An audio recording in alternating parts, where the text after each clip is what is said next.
বলি, এই হোলি, এই হতচ্ছাড়া হোলি, কোথায় গেলি রে বাপু? কি হয়েছে দাদু? তোমায় কতবার বলেছি এমন দুমদাম উত্তেজিত হয়ে গালমন্দ করবে না। একেই ধাঁতের বাটি পুরোপুরি উধাও, তার ওপর আবার চিৎকার করে কথা বলো।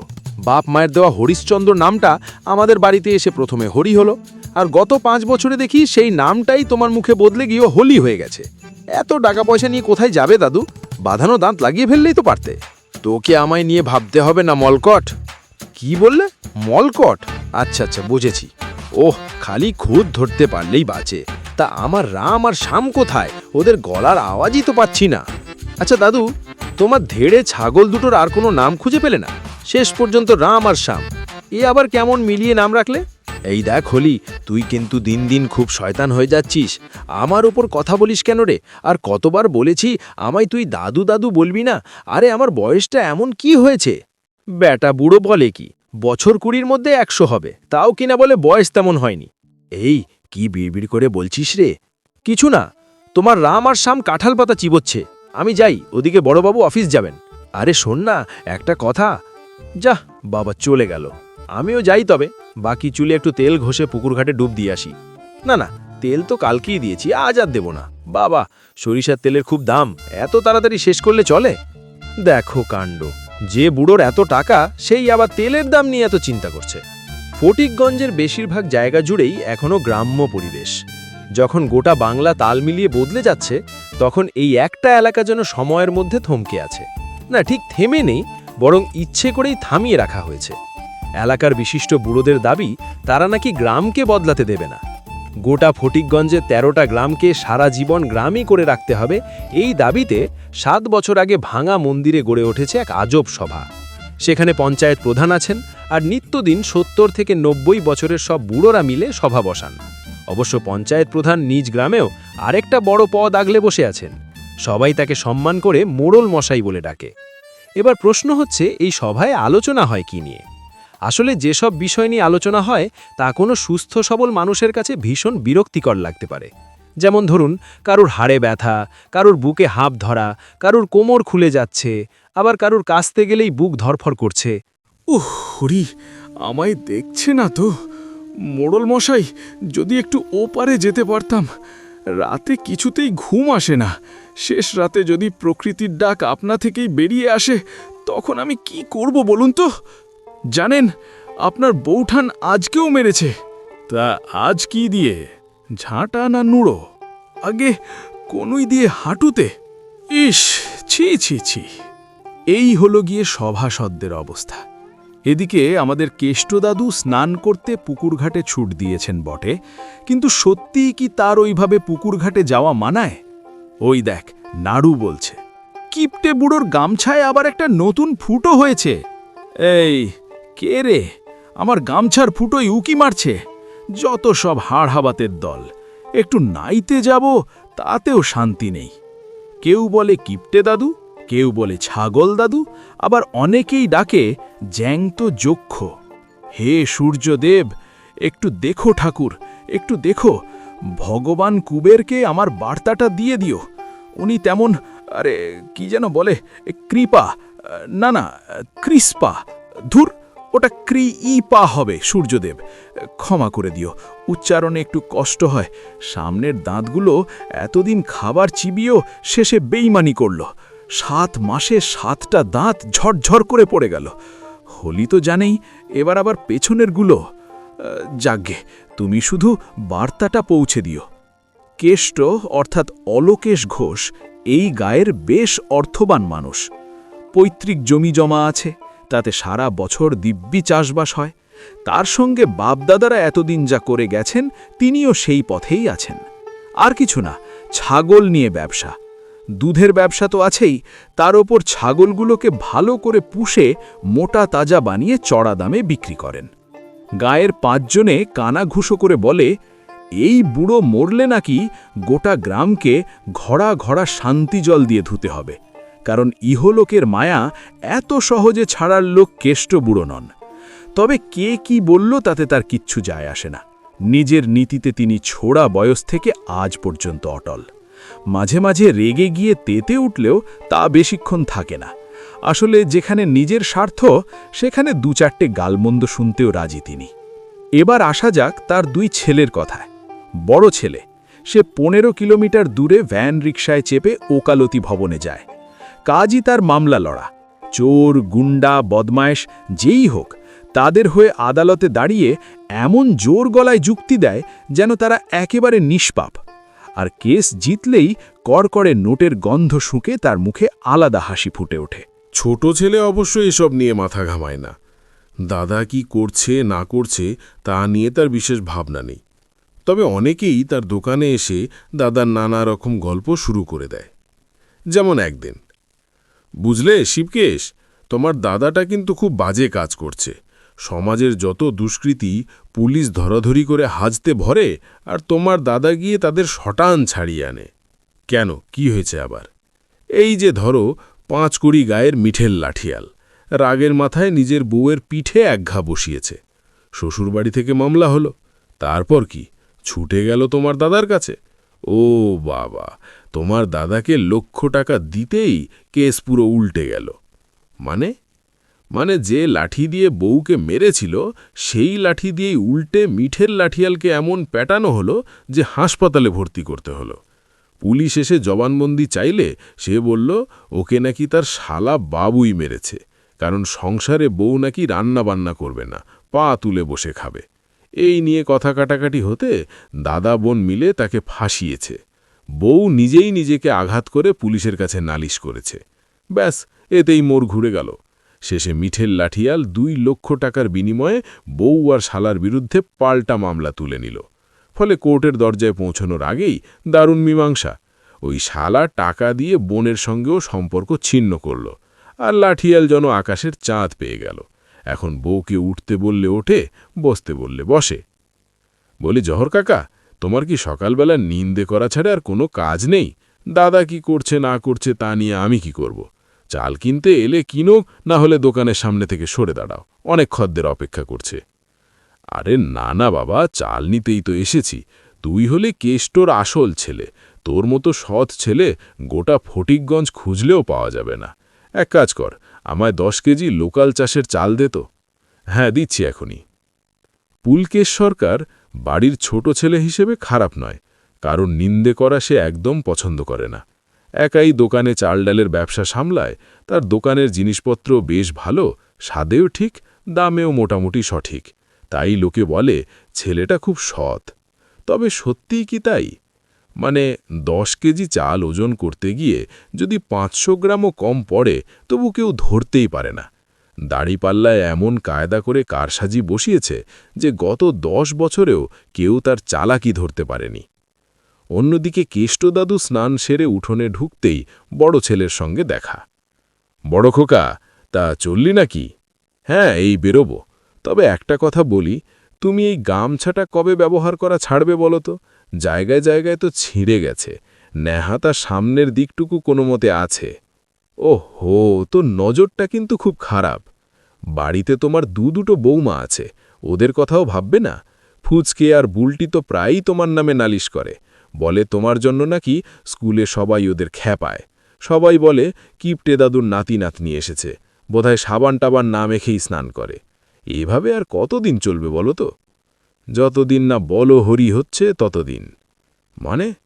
অত মানে টানে আমি জানি না বাপু, আমার সময় হয়ে গেছে, এবার পুজোয় বসতে হবে। এই হলি, আমার ঠাকুরঘর পরিষ্কার হয়েছে? হয়েছে দাদু। দাঁড়ান দাঁড়ান, ওদের মন্দিরটার কথা তো বলাই হয়নি। এই মন্দিরও বাপ ঠাকুরদার আমলের। ভেতর থেকে দেখলে যতটা না বোঝা যায়, বাইরে থেকে দেখলে মনে হবে ভৌতিক 4 দেওয়াল ঘেরা একটা ছোট্ট ঘর। জায়গায় জায়গায় ফাটল, আর সেই ফাটল গলে আম গাছের ডালপালা ঢুকে পড়েছে ভেতরে। বৃষ্টি হলে কেষ্টদাদু মাথায় ছাতা দিয়ে পুজো সারেন। বাড়ির বউরা অবশ্য ভয়ে মন্দিরে ঢোকেই না, যদি হঠাৎ করে মাথার উপর ভেঙে পড়ে। তারা অনেকবার বলেছে মন্দিরটা নতুন করে সারাই করা হোক। তখন কেষ্টদাদুর উত্তর ছিল, দেখো বৌমারা, সব জিনিস নতুন করে গড়া যায় না। আমি যেখানে বসে পুজো করি সেখানে একসময় আমার বাবা বসতেন, তার আগে দাদুও তাই করতেন। আমি কি করে তাদের স্মৃতি মুছে নতুনের চাকচিক্য বসাই? চিন্তা করো না, ও মন্দির ভাঙবে না। ইংরেজ আমলের শক্ত ইট চুন সুরকি দিয়ে বানানো, অল্প কাত হয়ে থাকলেও আমার মতোই দাঁড়িয়ে থাকবে। বৃষ্টির সময় ওপর একটু প্লাস্টিক চাপা দিলেই আর চিন্তা নেই। মন্দিরে অবশ্য নির্দিষ্ট কোনো দেবতা বা দেবীর মূর্তি নেই, আছে কেবল ছোট ছোট ছবি, শিব পার্বতী, লক্ষ্মীনারায়ণ, দেবী মনসা, কার্তিক, গণেশ, সরস্বতী, নানা দেবদেবীর ছবি দিয়ে বাঁধানো ফ্রেম। কিন্তু এখন সেই ফ্রেমগুলোতে এত ধুলো জমেছে যে ভগবানের মুখ ছাড়া প্রায় পুরো শরীরটাই ঢাকা পড়ে গেছে। এমনকি আশীর্বাদের জন্য তোলা দেবদেবীর হাতও ধুলোর আড়ালে হারিয়ে গেছে। দাদু, দাদু, প্রসাদ দাও। এই নে দিদি, বাতাসা খা। দাদা, তুইও নে। জানো দাদু, তুমি যখন পুকুরে ডুব দিতে গিয়েছিলে তখন পঞ্চায়েত প্রধান এসেছিলেন, তোমায় খুঁজছিলেন। কেন খুঁজছিলেন রে? তা তো জানি না, মা জানতে চেয়েছিল, কিন্তু উনি কিছুই বললেন না। শুধু বললেন যেন যত তাড়াতাড়ি সম্ভব তুমি তাদের সভায় গিয়ে উপস্থিত হও। ধুর, ওটা আবার সভা নাকি? যত মৃতপ্রায় রোগীদের অন্তিম কান্না শুনতে বসা। কিছুই হয় না, খালি রোগের তালিকা নিয়ে বসে থাকে সবাই। আচ্ছা ঠিক আছে, না হয় যাব। তা তোমরা এখনো স্কুলে যাওনি কেন? আজ ছুটি আছে দাদু, হেডমাস্টারের বউ মারা গেছে। কি জ্বালা, হেডমাস্টারের বউ মরলেও আজকাল স্কুল ছুটি থাকে নাকি? ও দাদু, কোথায় যাও? যাই একটু ঘুরে আসি সভা থেকে। আমার ছাগলগুলো সব ঠিক আছে তো? হ্যাঁ দাদু, সব তোমার নাম ধরে দিন রাত জব করছে। আমার নাম ধরে জব করছে মানে? এই যে ব্যা ব্যা করে ডাকছে। তবে রে শয়তান ছেলে। আরে না না, রাগ করো না, একটু মস্করা করলাম। শোনো দাদু, এবারের কালী পুজোয় তোমার রাম আর শ্যামকে শ্যামাচরণ কিনবে বলেছে। দাম নিয়ে কিছু বলেছে? আমি কি মালিক নাকি যে আমায় বলবে? ঠিক আছে, আমি নিজেই ওর সঙ্গে কথা বলবো। এখন শরত আমায় যেতে দে। ও দাদু, সত্যি বলছি, এবার কিন্তু ছাগলগুলো থাকার জায়গা ঠিক না করলেই নয়। সামনে বর্ষা আসছে, পাঁচিলগুলো এবারের বৃষ্টিতে ভেঙে পড়বেই।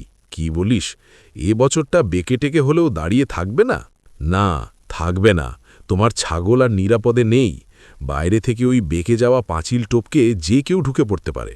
রাতের অন্ধকারে যদি কেউ ছাগল চুরি করে নিয়ে যায়, তখন কিন্তু তোমার অবস্থা খারাপ হবে। ছাগল চুরির শোক সামলানো তোমার কম্য নয়। যত সব অলক্ষণে কথা। দেখি কি করা যায়। নে শর্ত, ওদিকে মোড়ল অপেক্ষা করছে। আমি জানি কেন ডেকেছে। যাও না যাও, আজ রাতে ঘুম উড়বেই। এই হলি, কোথায় চললি? আরে দাঁড়া, বল তো আপদ কেন ডেকেছে? হরি তখন দৌড়ে শটান পালালো। আসলে হরির বয়স খুব বেশি নয়, এই ২৭-২৮ হবে। এই গাঁই বাড়ি। ছাগল দেখা থেকে শুরু করে দাদুর ফরমাস খাটা সবই তার কাজ। তাছাড়া বাজার থেকে কলা, মূলো, নানা রকম জিনিসপত্র দুই বৌদিমণির জন্য এনে দেয়। তাতে মাঝে মাঝে বকশিসও জোটে। কিষ্টদাদি সব কিছুতেই কৃপণ হলেও হরির মাসিক বেতন কিন্তু ঠিক সময়ই দেন। তিনি জানেন হরি যা করে তা অন্য কোনো কাজের লোক দিয়ে করানো যাবে না, তাই ছেলেটাকে হাতের কাছেই রাখতে হবে। কেষ্টদাদু গিয়ে হাজির হলেন সেই সভায়। কি হলো মোড়ল, আজ তোমার সভাসদরা এমন চুপচাপ কেন? তা হুপিং বুড়ো, আজ আর খক খক করে কাশছ না যে? আমার কাশি তো আজ সাময়িক থেমেছে, কিন্তু যা হচ্ছে সেটা শুনলে তোমার এই ফোকলা দাঁতের হাসিটাও উধাও হয়ে যাবে। ব্যাপারটা কি বলো তো? তখন মোড়ল ধীরে ধীরে বলতে শুরু করলেন। বুঝলে কেষ্ট, গত ৭ দিনে ৭টা বাড়িতে ডাকাতি হয়েছে। কি বলো, এই গায়ে? না, আমাদের গায়ে না, পাশের গাঁগুলোতে। কিন্তু কিছুই ছাড়েনি জানো? লোকজনকে বেঁধে মুখে কাপড় গুজে দিয়ে বাটি ঘটি থেকে মশারি পর্যন্ত সব নিয়ে গেছে। আর কালকের ঘটনা তো আরও মারাত্মক। কেন, কি হয়েছে? পাশের গায়ের কমলকে চেনো না? ওই যে ধোপা কমল? হ্যাঁ হ্যাঁ, চিনি তো। সে রাত ৮টা নাগাদ খেতে বসেছিল। বউ পাতে খিচুড়ি আর কাতলার ভাজা দিয়ে গেছে। এমন সময় হারে রে রে রে রে রে রে চিৎকার চেঁচামেচি শুরু।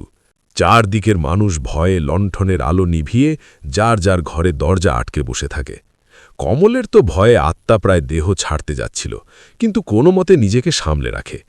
এরপর দরজা ঠেলে ঢুকে পড়ে ৬ জন পালোয়ান ডাকাত, হাতে লাঠি। এমন বজ্রকণ্ঠে কথা বলছিল যে শুনলেই বুক কেঁপে ওঠে। কমলের বউ এর পরনের শাড়িটুকু ছাড়া কমলের ধুতি পর্যন্ত খুলে নিয়ে গেছে।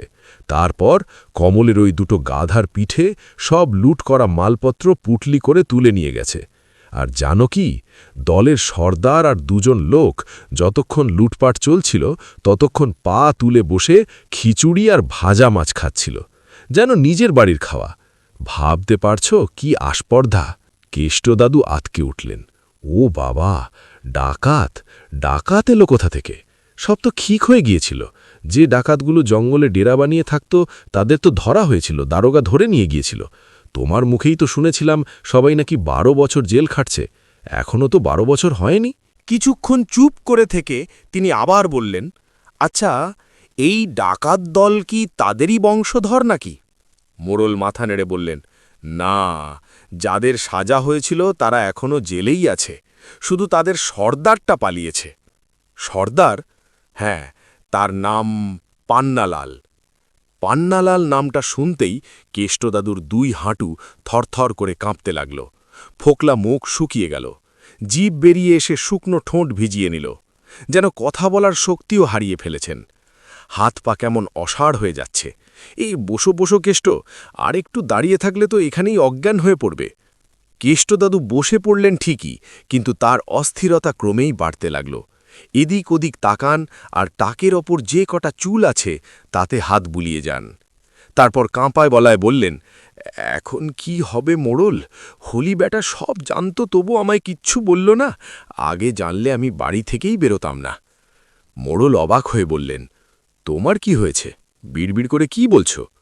আরে কি বলবো, নিজের কপাল চাপড়াচ্ছি। আহা, ভয় পেলে চলবে, তার চেয়ে বরং একটা উপায় বলো, কি করে এই বিপদ থেকে বাঁচা যায়। মোড়লের কথা শুনে হুপিং বুড়ো কাশি থামিয়ে বলল, আরে এখনও তো এ গায়ে ঢোকেনি, ব্যাটার কি আর প্রাণের ভয় নেই?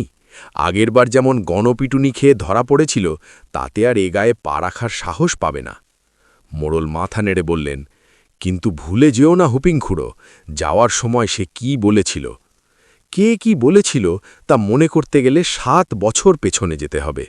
ওদিকে মোড়ল তার সভাসদদের নিয়ে ভাবুক, আর আমি ততক্ষণে আপনাদের একটু সেই ডাকাত সর্দারের গল্প শোনাই। পান্নালাল ডাকাত, এই নাম ফটিকগঞ্জের মানুষের কাছে অচেনা নয়। রাতের অন্ধকারে দলবল নিয়ে এক গাঁ থেকে আরেক গাঁয়ে ঘুরে বেড়িয়ে ডাকাতি করত। কার মেয়ের বিয়ে, কোন বাড়িতে নতুন গহনা এসেছে, কোন পরিবার তীর্থে গেছে, সব খবর রাখত। লোকমুখে শোনা যায় তার বাবা মতিলাল ছিল আরও ভয়ঙ্কর ডাকাত। কেউ বাধা দিলে মুহূর্তে মাথা কেটে ফেলত।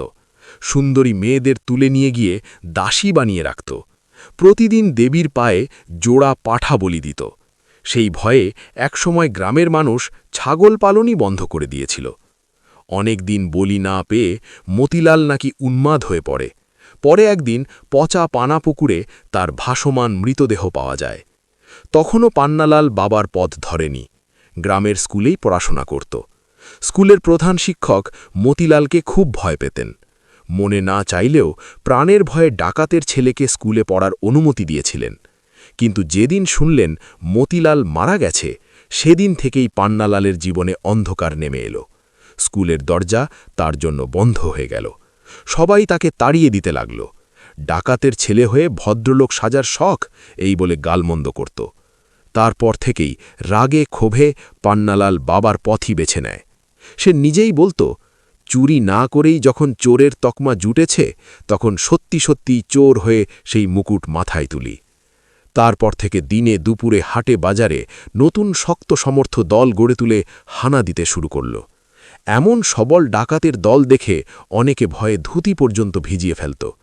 তবে পান্নালাল বাবার মতো নিষ্ঠুর ছিল না। দেবীর পুজো করত ফল আর প্রসাদ দিয়ে।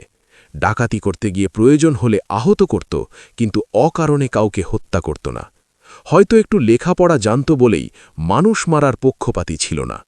কিন্তু তবুও তার প্রভাব এমন বেড়ে গেল যে শহর থেকে দারোগা বাধ্য হয়ে নানা গায়ে সিপাই বসালেন। কিন্তু গুটি কয়েক সিপাই আর কি করবে? সিপাইরা এখানে থাকলে পান্নালালের দল শহরের দিকে চলে যেত, আর তাদের জঙ্গলের ডেরায় ঢোকার সাহস পর্যন্ত দারোগার ছিল না। কারণ খবর ছিল ওদের হাতে নাকি আধুনিক অস্ত্রও এসেছে, তরোয়াল, তাঠি, কাটারি, এসব পুরনো জিনিস। এবার নাকি বড় বড় বন্দুকও জোগাড় করেছে তারা। ডাকাতির ভয়ে পুরো গ্রাম একজোট হয়ে ছুটে গিয়েছিল পূব গায়ের মোড়লের কাছে। শোনা গিয়েছিল সেখানে নাকি বেশ কিছু বুদ্ধিমান বয়স্ক মানুষকে নিয়ে নিয়মিত সভা বসে। তাদের বুদ্ধির জোরেই নাকি পূব গায়ে আজ পর্যন্ত কোনো ডাকাতি হয়নি। গায়ের বাইরে বাঁধা থাকত পাগলা নেড়ি কুকুর আর কয়েকটা ষাঁড়। তারা অদ্ভুত কিছু দেখলেই দড়ি ছেড়ে তেড়ে যেত। একবার ভোরের দিকে মনোহর কবিরাজ শহর থেকে ফিরছিলেন। তখন তিনি দেখেছিলেন লম্বা লম্বা রণ পায়ে দাঁড়িয়ে কয়েকটা মানুষের মতো ছায়া গাঁয়ের দিকে এগিয়ে আসছে। ঠিক তখনই পাগলা কুকুরের দল ঘেউ ঘেউ করে ছুটে গেল তাদের দিকে। সে কি কাণ্ড! কাঠের রণ পায়ে দাঁত বসিয়ে কুকুরগুলো একেবারে কাত করে দিতে চাইছে। এক ডাকাত সামলাতে না পেরে মাটিতে আছড়ে পড়ল। বাকি সবাই তখন অন্ধকারে পালিয়েছে। এবার সেই একজনকে ঘিরে শুরু হলো ভীষণ হট্টগোল, রক্তরাক্তি অবস্থা। যতই হোক, মনোহর কবিরাজ তো মানুষ। এভাবে দাঁড়িয়ে থেকে একজনের আর্তচিৎকার তিনি সহ্য করতে পারলেন না। কোনো মতে একটা লাঠি জোগাড় করে ছুটে গিয়ে কুকুরগুলোকে সরিয়ে সেই পড়া ডাকাতটাকে উদ্ধার করলেন। পায়ের অবস্থা দেখে তিনি শহরের হাসপাতালে নিয়ে যেতে চাইলেন, কিন্তু ডাকাত রাজি হল না। কাতরাতে কাতরাতে অন্ধকারে মিলিয়ে গেল। ভোরবেলার সেই ঘটনার কথা পরে সবাই মনোহর কবিরাজের মুখ থেকেই শুনেছিল। গোটা গ্রাম তখন বাহবা দিয়েছিল, যার মাথা থেকে এমন বুদ্ধি বেরিয়েছিল যে ডাকাতদের আটকে দেওয়া গেছে। এমনকি দারোগা সাহেবও গায়ে এসে প্রশংসা করে গিয়েছিলেন। কিন্তু ডাকাত সর্দার মোটেও দমে যাওয়ার মানুষ ছিল না। সেই প্রথমবার তাকে খালি হাতে ডেরায় ফিরতে হয়েছিল। মনে মনে সে প্রতিজ্ঞা করেছিল, যেভাবেই হোক সে একদিন পূব গায়ে ঢুকবেই, আর একবার ঢুকতে পারলেই এক রাতেই পুরো গ্রাম লুট করে দেবে। তবে সে জানত একটু অপেক্ষা করতে হবে। সারা জীবন তো আর পাগলা কুকুর আর ষাঁড় পাহারা দেবে না। এখন আপাতত কোনো ডাকাতি নয়, মানুষকে বোঝাতে হবে পান্নালাল ভয় পেয়েছে। সেই সময়কার বুড়োরা কিন্তু আজকের মতো এত দুর্বল ছিল না। শারীরিক শক্তিও ছিল, মাথার জোরও ছিল। হুপিং বুড়োর কাশি তখন সবে শুরু হয়েছে, কিন্তু এখনকার মতো ভয়ঙ্কর হয়নি। 7 বছর আগে সেই সভাগুলোতে সত্যিই ভালো আলোচনা হতো। বুদ্ধি, পরিকল্পনা সব মিলিয়ে বেশ শক্তপোক্ত একটা ব্যবস্থা ছিল। কিন্তু কয়েক বছরের মধ্যেই সব বদলে গেল। বছর বছর একজন করে মারা যেতে লাগল, সভার ভিত আলগা হয়ে গেল। এখন সেখানে আলোচনা মানেই কে কোথায় ব্যথা পেয়েছে, কার বাড়িতে ছেলে বৌমা অত্যাচার করছে, কার বাতের ব্যথা বেড়েছে, কার ঠান্ডা লেগেছে, নাতি নাতনির বায়না, রাতে ঘুম হচ্ছে না, এসব নিয়েই গল্প। 7 বছর আগে হঠাৎ করেই ডাকাতদের উধাও হয়ে যাওয়ায় গ্রামে যেন উৎসব নেমে এসেছিল। মানুষের মনে আর ভয় নেই, সবাই আবার গৃহপালিত পশু বাইরে রাখতে শুরু করল। বিয়ে, উপনয়ন সব অনুষ্ঠান আগের মতো নিশ্চিন্তে হতে লাগল। আর এর পেছনে সবচেয়ে বড় অবদান ছিল একজনের, আমাদের কেষ্ট দাদুর। পাগলা কুকুর আর ষাঁড় বেঁধে রাখার বুদ্ধিটা প্রথম বেরিয়েছিল তার মাথা থেকেই। মোড়ল তখন হাসতে হাসতে বলেছিলেন, বাহ কেষ্ট, তুমি তো এখন সবার চোখে একেবারে নায়ক। কেষ্ট দাদু লজ্জা পেয়ে বলেছিলেন, যা তোমরা যে কি বলো। আরেকজন বলেছিল, আরে সত্যিকারের নায়ক কজন দেখেছে, হাত পা না চালিয়েই একটা ডাকাত দলকে হারিয়ে দিলে। কিন্তু কেষ্ট দাদু মাথা নেড়ে বলেছিলেন, না মোড়ল, বিষয়টা এত সহজ করে দেখো না। কেন কেন বলছো এমন? হ্যাঁ কেষ্ট, তুমি এভাবে বলছো কেন? কেষ্ট দাদু একটু চুপ করে বলেছিলেন, তোমরা আগে শান্ত হও, আমার কথা শোনো। পান্নালাল কিন্তু সাধারণ ডাকাত নয়, তার শরীরে মতিলালের রক্ত বইছে। পূব গায়ে ঢুকতে গেলে হয়তো বাধা পাবে, কিন্তু অন্য গাগুলোতে তো সে বাধা পাবে না।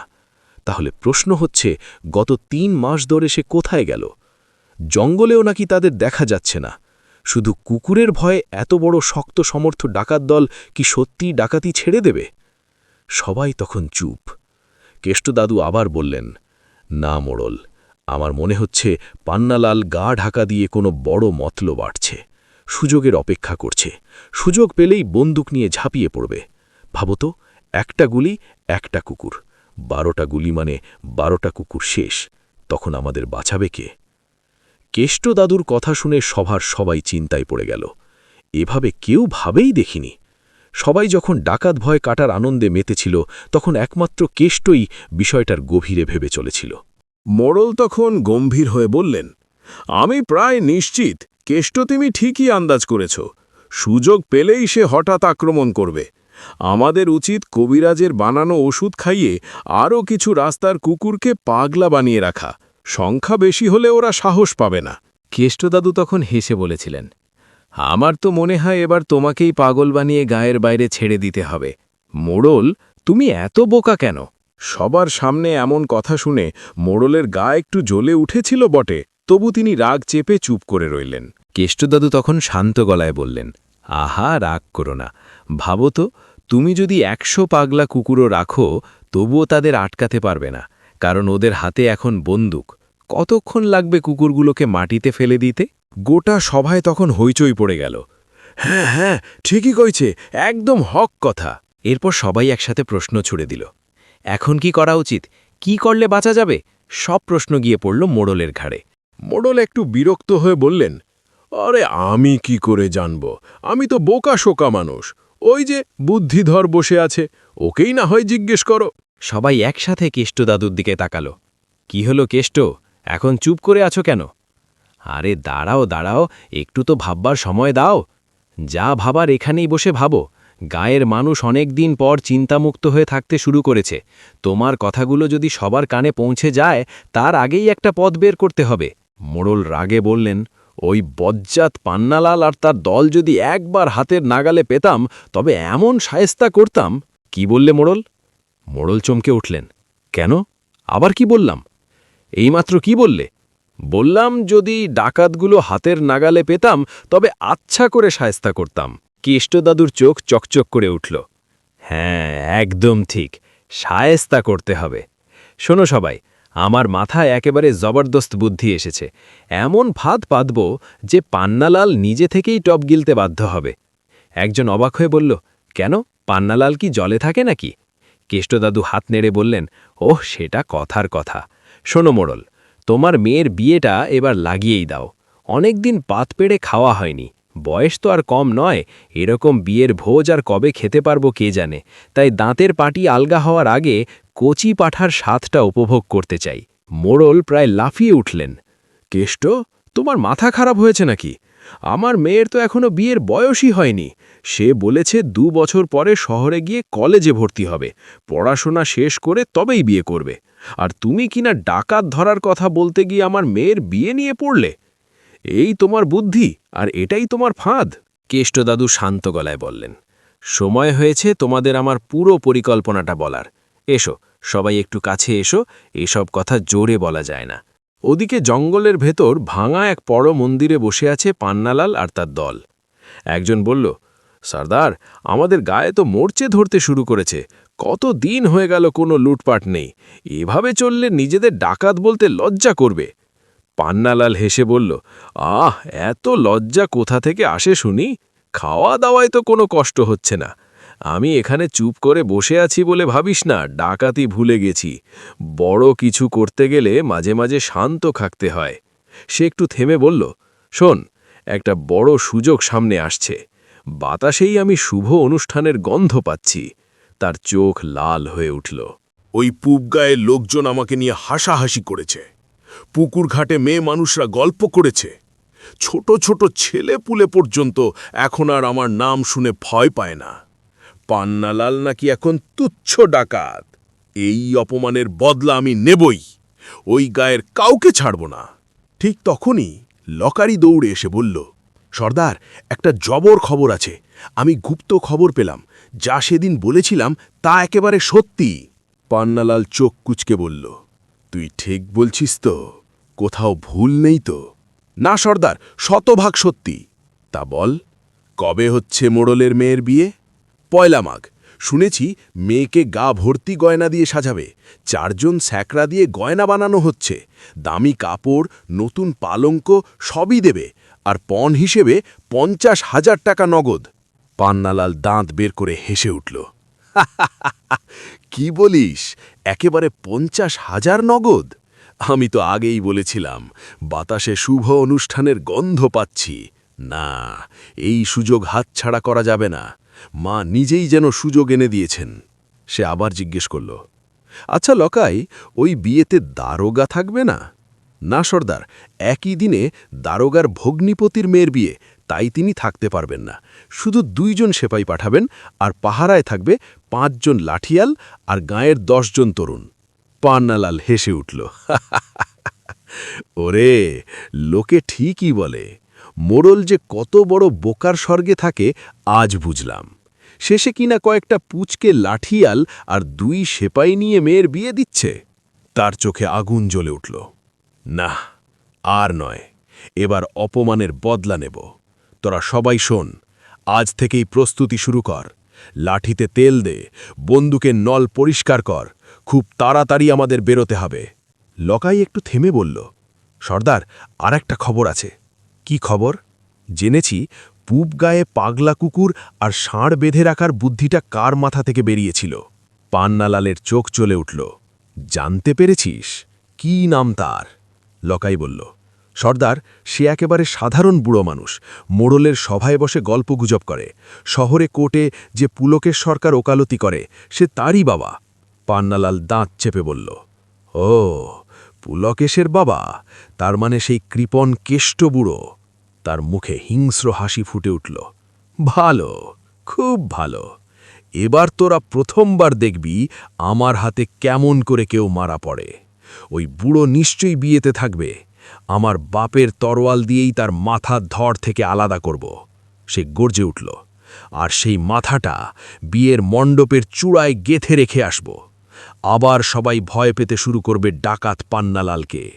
কেউ যদি পান্নালাল ডাকাতকে অপমান করার চেষ্টা করে, তার কি পরিণতি হয় সেটা সবাই চোখে দেখবে। যা যা, তোরা সবাই মুগুর ভাজ, শরীরে জোর আন, দেহের সব মোর্চে ঝেড়ে ফেল। জয় মা, জয় মা কালী। ডাকাত সর্দার তো প্রস্তুতি নিতে শুরু করেই দিয়েছে। ওদিকে গাঁয়ের মোড়লও মেয়েকে বিয়েতে রাজি করিয়ে জোর কদমে আয়োজন শুরু করে দিয়েছেন।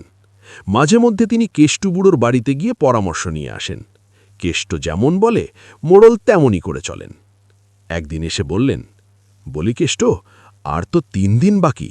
বিয়ের মণ্ডপ তৈরি, গাঁয়ের সবাইকে নিমন্ত্রণ করা হয়েছে। আমাদের সভাসদদের ছাড়া আর কেউ তোমার পরিকল্পনার কথা জানে না। কিন্তু একটা কথা বলি, সব ঠিকঠাক থাকলেও কি হবে? কাল একবার দারোগার কাছে যাব ভাবছি, বলবো অন্তত 50 জন সেপাই পাঠিয়ে দিতে। কেষ্টদাদু হাত নেড়ে বললেন, ও সব নিয়ে তুমি ভাবো না। আজ বিকেলেই আমি নিজে গিয়ে দারোগার সঙ্গে আরেকবার কথা বলে আসব। আর হ্যাঁ, বাড়তি সেপাইয়ের দরকার নেই। মোড়ল অবাক, আরেকবার মানে? মানে দারোগার সঙ্গে 2 দিন আগেই আমার কথা হয়েছে। উনি 2 জন সেপাই দেবেন বলেছেন। মোড়ল প্রায় চিৎকার করে উঠলেন, কেষ্ট, তুমি কি পাগল হয়ে গেছ? 2 জন সেপাই দিয়ে কি হবে? ডাকাত দল এলে আগে তো ওরাই ভয় পালাবে। এত লোকের নিরাপত্তা কে দেবে? কেষ্টদাদু শান্ত স্বরে বললেন, ভয় পেও না মোড়ল, আমি তো আছি। তুমি এখন চিন্তা ছেড়ে বিয়ের দিকটা সামলাও। মোড়ল মাথা নেড়ে বললেন, ধুর, কেন যে তোমার কথায় রাজি হলাম। কেষ্টদাদু হেসে বললেন, ডাকাত ধরার লোভ তুমি নিজেও সামলাতে পারোনি মোড়ল।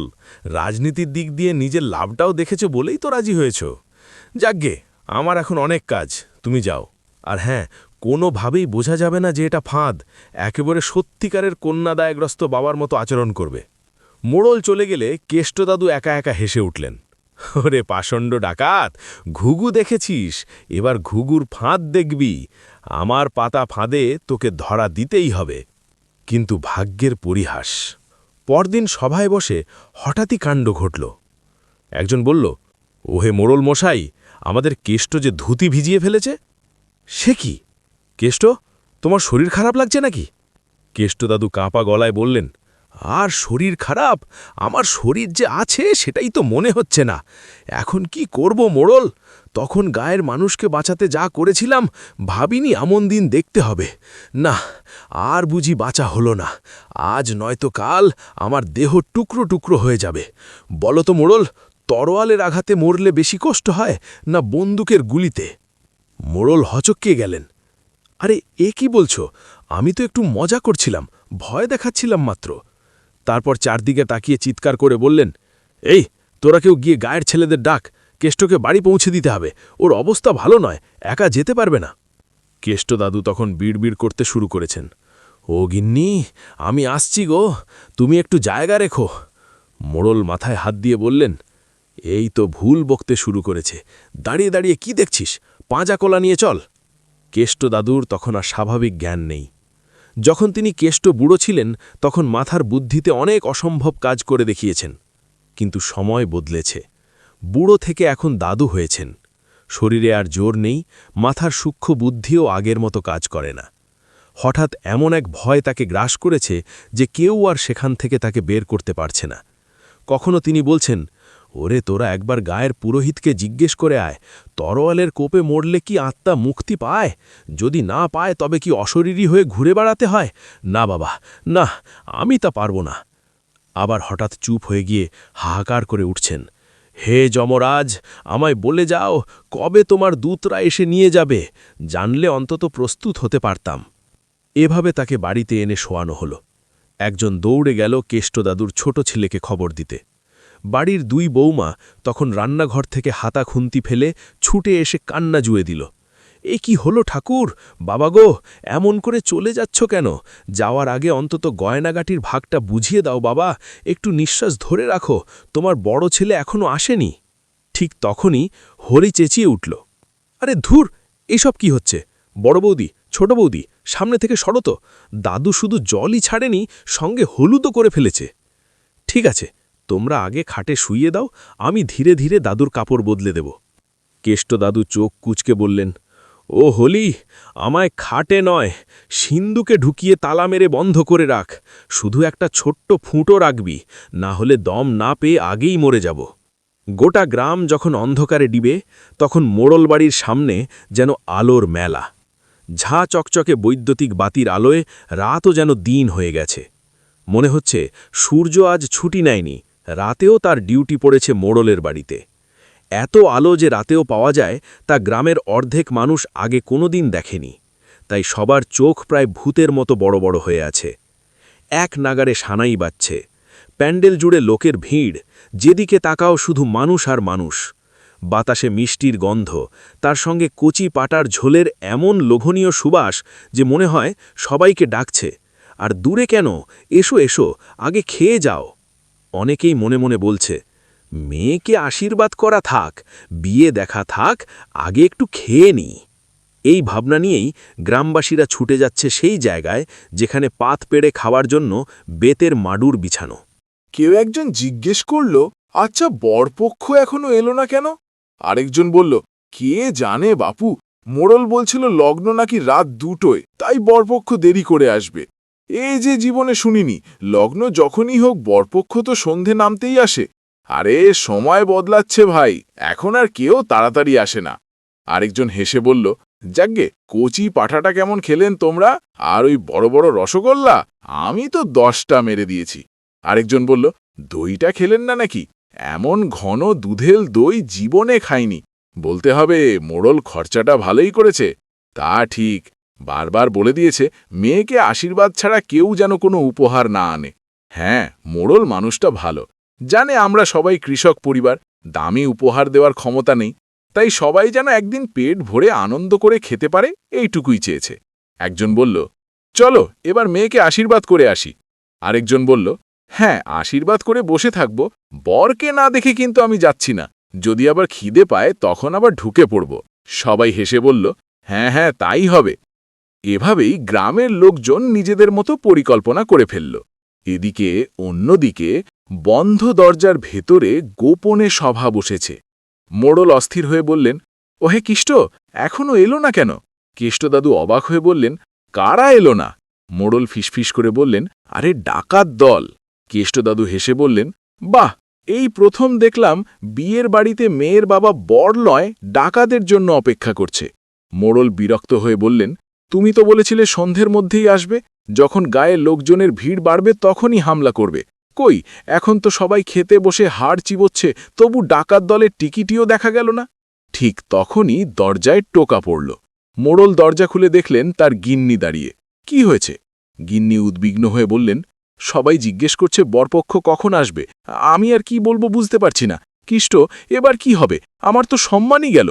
কিষ্টদাদু হেসে বললেন, চিন্তা করো না, তোমার জামাই বাবাজি এসে গেছে, সঙ্গে 30 জন বরযাত্রী। মোড়ল অবাক, কি বলছো? কেষ্ট বললেন, ওই যে শোনো, মেখো রাস্তা দিয়ে হুল্লোড় করে কারা যেন আসছে। মোড়ল আর সভার সবাই ছুটে বেরিয়ে গেল বাইরে। ঘরে একা বসে কেষ্টদাদু নিজের মাথার গুটি কয়েক চুলে হাত বুলিয়ে আস্তে আস্তে গান ধরলেন। বর এসেছে, বর এসেছে, সবাই উলুধ্বনি দাও, আরে তোমরা শঙ্খ বাজাও তাড়াতাড়ি। বর আর বরপক্ষ এসে গেছে। আহা, দুটো দুধে সাদা গরু টেনে আনছে গরুর গাড়ি। সেই গাড়ির ভেতরেই বর আর তার বন্ধুরা বসে আছে। কি অপূর্ব করে সাজানো হয়েছে গাড়িটা, চোখ ফেরানো দেয়। মোড়ল একটু দূরে দাঁড়িয়ে সবটা দেখে যেন হতবাক। মনে মনে বিড়বিড় করে উঠল, এত দূর গড়াবে ব্যাপারটা, ভাবতেই পারেনি। ওদিকে মোড়ল বউ কাঁপা হাতে বরণডালা সাজিয়ে বাইরে এলেন। চোখে মুখে স্পষ্ট টান, রাগে চিন্তায় মাথায় যেন রক্ত চড়ে আছে। কোণে সেজে বসে থাকা মেয়েটা হঠাৎই অস্থির হয়ে উঠল। সবাই বলছে বর এসেছে, কিন্তু বাবা তো কিছুই বলেনি। এই রমা, তুই গিয়ে বাবাকে ডেকে আনতো একবার। রমা একটু ঘাবড়ে গিয়ে বলল, কি হয়েছে মা? মেয়েটা এবার গলা চড়িয়ে উঠল, এখনও জিজ্ঞেস করছিস কি হয়েছে? আমার কিন্তু মাথা গরম হয়ে যাচ্ছে, আমি কিন্তু একেবারে কাণ্ড করে বসব। বাবা তাড়াতাড়ি এসে বললেন, আরে আরে এসব কি বলছিস মা, শান্ত হ, আমি দেখছি সব। তারপর চিৎকার করে উঠলেন, কেষ্ট, ও কেষ্ট, কোথায় গেলি রে?